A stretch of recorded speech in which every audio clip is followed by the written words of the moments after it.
Mesdames et messieurs, c'est toujours un plaisir de vous retrouver dans cette nouvelle édition, cette soirée du vendredi 17 mars 2023. Tout de suite, dans les détails des informations de ce jour, il a été constaté récemment une hausse excessive des prix des produits de première nécessité, notamment celui du riz.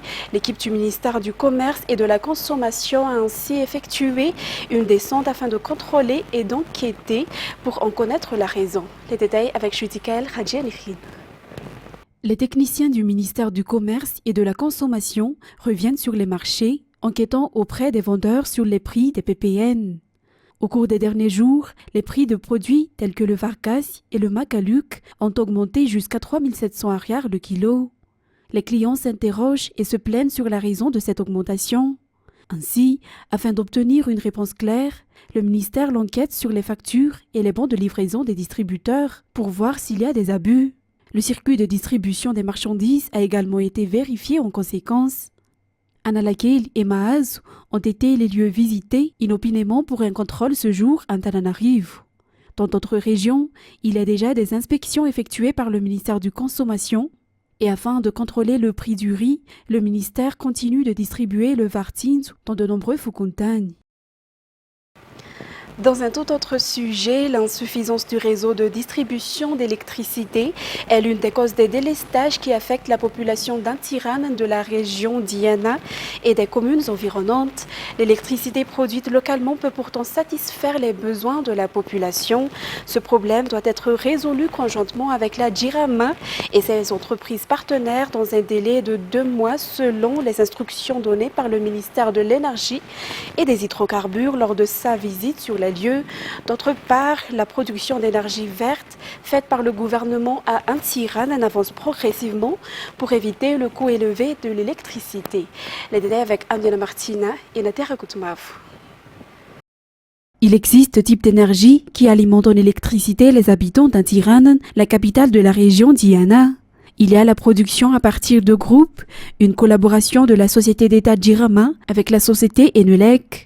Il y a aussi la production d'énergie solaire effectuée par une société privée.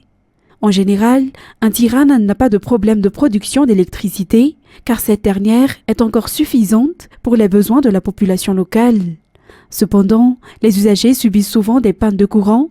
Après vérification, le problème réside dans le réseau de distribution d'électricité. Dans 2 mois, ce problème sera résolu selon les explications.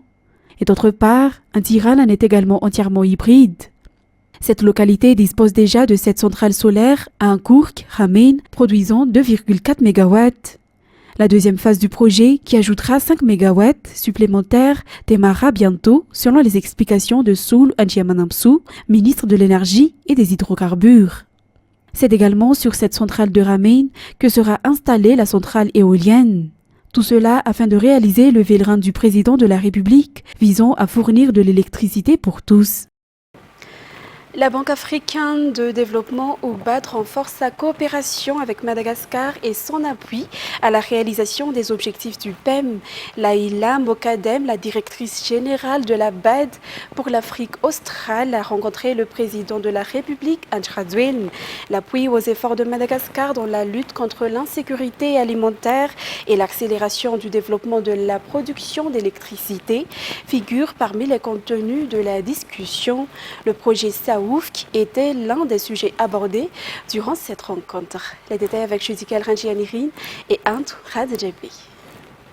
De nombreux facteurs importants qui garantissent directement l'amélioration de l'économie et de la vie quotidienne des Malagasy ont été évoqués lors de la rencontre entre le président de la République malagasy, Andradouane, et la directrice générale de la Banque africaine de développement, Laïla Mokadem, à Yavlou ce jeudi 16 mars. Nous étions à vos côtés et nous serons toujours là pour accompagner les projets du gouvernement et la mise en œuvre des plans de relance de l'économie de Madagascar, a-t-elle déclaré. Les collaborations porteront sur 2 volets majeurs, à savoir la lutte contre l'insécurité alimentaire en soutenant la production rurale et en deuxième lieu, l'accompagnement des jeunes pour qu'ils puissent créer des emplois pour le redressement de l'économie. D'abord, tout ce qui concerne la sécurité alimentaire, l'autosuffisance alimentaire, mais aussi l'agriculture et la productivité agricole et la transformation agricole. Donc ça, c'est un point important pour lequel Donc nous avons une initiative de haut niveau. Nous avons des projets, notamment concentrés sur le sud, mais ces projets-là sont des projets intégrés. Pour nous, cibler des régions et les développer est important. Ça, c'est un. La deuxième chose, c'est la place des jeunes. On veut donner, et à travers plusieurs de nos projets, les projets d'amélioration de l'agriculture et de l'élevage qui seront réalisés dans ces régions englobent de nombreux éléments pour le développement du fait qu'ils comprennent l'approvisionnement en eau, la construction de routes pour libérer les marchandises, l'installation d'usines pour transformer les produits. Et parallèlement à cela, il y a aussi l'amélioration de la production d'énergie. Saoufk est un projet majeur soutenu par la BAD dans notre pays. On ne peut pas faire d'industrialisation de Madagascar sans énergie et certains projets vont s'accélérer. C'est ce que je peux vous dire, c'est pour ça aussi que je suis ici. Il y aura une accélération et il y aura de très très bonnes nouvelles bientôt avec une vision éclairée de son Excellence le Président de la République. Les projets d'amélioration de l'agriculture et de l'élevage qui seront réalisés dans ces régions englobent de nombreux éléments pour le développement du fait qu'ils comprennent l'approvisionnement en eau, la construction de routes pour libérer les marchandises, l'installation d'usines pour transformer les produits. Et parallèlement à cela, il y a aussi l'amélioration de la production d'énergie. Saoufk est un projet majeur soutenu par la BAD dans notre pays. Actuellement, peu de femmes choisissent d'intégrer le monde de l'entrepreneuriat dans le domaine de la technologie, de production d'énergie, d'économie et de finances à Madagascar. Cela en raison des manques de financement et de compétences, a déclaré aujourd'hui la présidente du groupement des femmes entrepreneurs malagasy, ou GFEM. À cet égard, la Banque mondiale a exprimé aujourd'hui sa volonté d'aider et de soutenir les femmes entrepreneurs pour la promotion et le développement de l'entrepreneuriat dans le pays, selon toujours les explications lors de l'ouverture du Salon des femmes entrepreneurs. Anna Martina, sur les images de Nzar Hadjiansou. En matière de développement, les femmes entrepreneurs malagasy tiennent une place importante dans le pays. Cependant, de nombreux efforts restent à accomplir afin d'encourager les femmes à œuvrer dans le monde de l'entrepreneuriat, a déclaré aujourd'hui la présidente du groupement des femmes entrepreneurs malagasy, ou GFEM, Fanzara Sakabon. De plus, il y a encore peu de femmes malagasy qui œuvrent dans l'entrepreneuriat par rapport au nombre d'entrepreneurs masculins, selon toujours les explications. On peut dire aussi que la majorité des femmes malagasy hésitent encore à le faire. Cependant, les femmes qui constituent la moitié de la population de Madagascar jouent un rôle important dans le développement du pays. Toujours selon les explications, en raison des manques de compétences, mais surtout de financement, elles hésitent encore à intégrer le monde de l'entrepreneuriat. Par ailleurs, de nombreuses opportunités seront ouvertes pour le monde de l'entrepreneuriat à Madagascar lors de ce salon des femmes entrepreneurs. 90% des participants sont des femmes entrepreneurs et en plus de nombreux séminaires et ateliers visant à promouvoir la participation des femmes à l'entrepreneuriat dans le domaine de la technologie, de l'énergie et bien d'autres, ainsi que de nombreuses opportunités d'affaires leur seront également ouvertes lors de cet événement. Restons toujours dans ce même contexte. Actuellement, 164 femmes entrepreneurs bénéficient du programme FIARIN, lequel œuvre dans la promotion de l'entrepreneuriat et la production à Madagascar. Selon le responsable de ce programme, les femmes entrepreneurs bénéficiaires du programme FIARIN sont plus professionnelles, autonomes et actives dans la réalisation de leurs projets. Le programme FIARIN, qui n'est pas seulement un soutien financier, mais également un accompagnement des bénéficiaires afin qu'elles puissent trouver des marchés à long terme pour le développement de leur secteur d'activité selon les explications. Ces femmes bénéficiaires du programme FIARIN figurent parmi celles qui participent au Salon des femmes entrepreneurs pendant 3 jours au Novotel Ivanji. Suite aux travaux de réhabilitation effectués sur la route nationale RNS 63 au niveau de la station Shell Bypass Ankadiev jusqu'à Ankadbaok, la route sera complètement coupée à la circulation à partir de 18 mars et sera de nouveau ouverte à la circulation le samedi 25 mars 2023 selon le ministère des Travaux publics. Les usagers de la route sont priés d'emprunter les axes suivants pour se rendre en ville.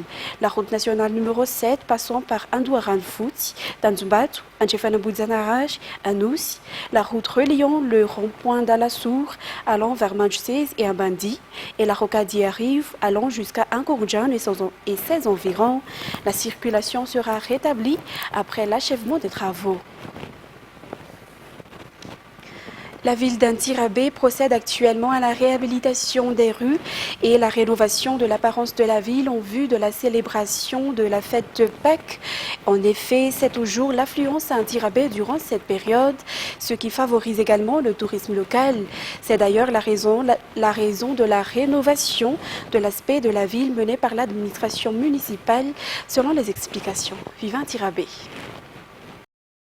La réhabilitation des rues et la rénovation de l'aspect de la ville d'Antirabé est déjà en cours en vue de la célébration des fêtes de Pâques cette année. En plus d'être une fête chrétienne, Pâques est aussi l'une des fêtes qui fait la renommée de la ville d'Antirabé depuis des années.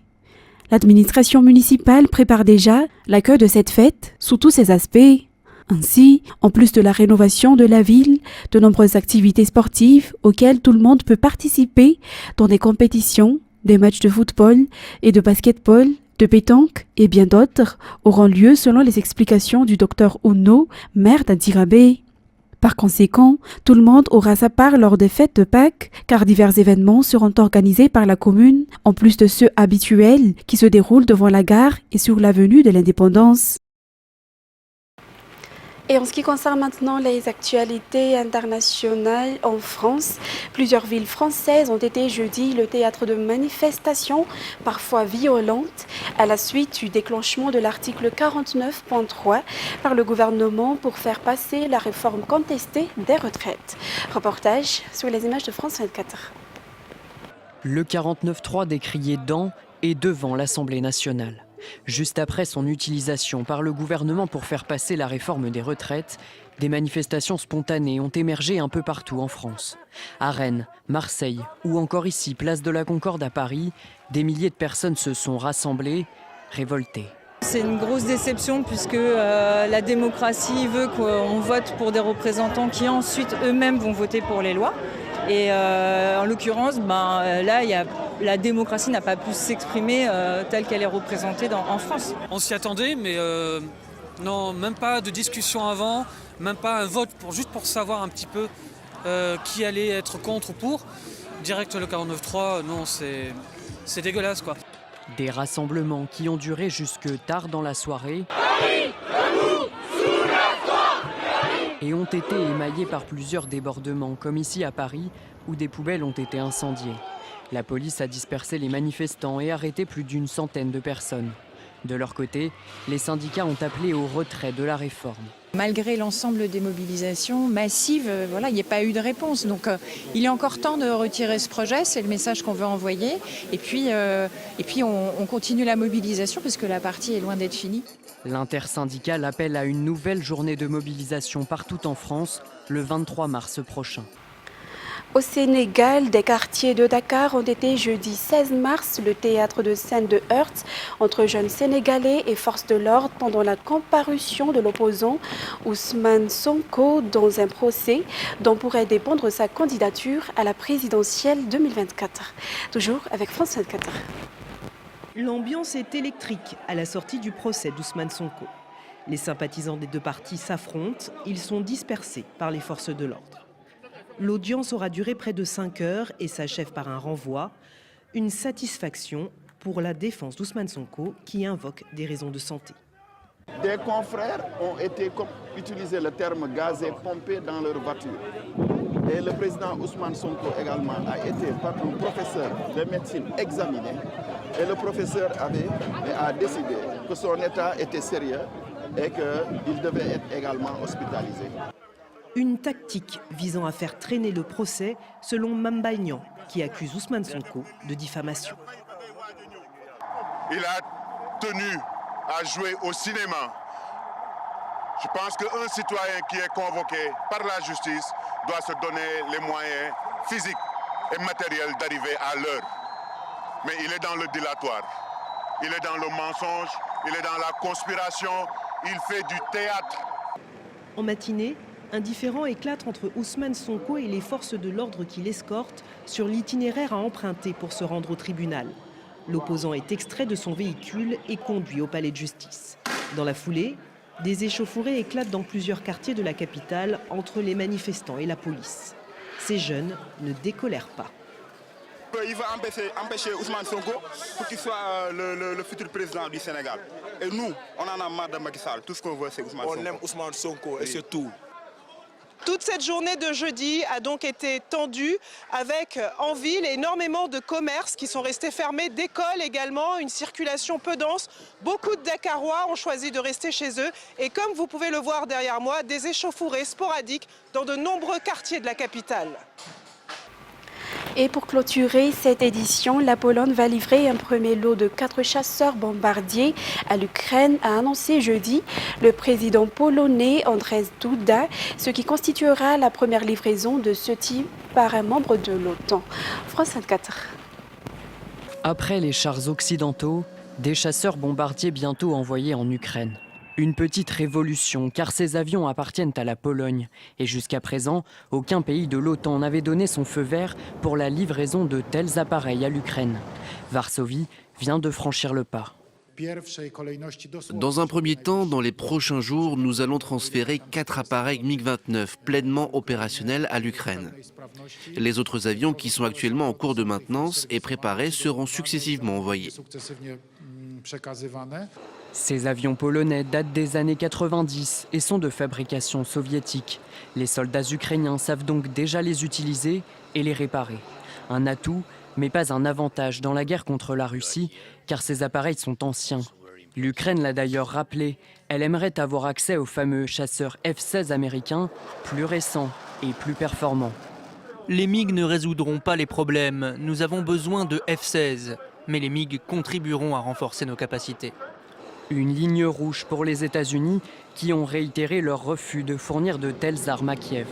En Europe, la Slovaquie réfléchit à imiter la Pologne et envoyer les 12 chasseurs soviétiques. Et c'est avec ce reportage que nous terminons cette édition d'aujourd'hui. Nous vous remercions de l'avoir suivi jusqu'à son terme et nous vous souhaitons déjà de passer un très bon week-end. Excellente soirée en notre compagnie. Au revoir.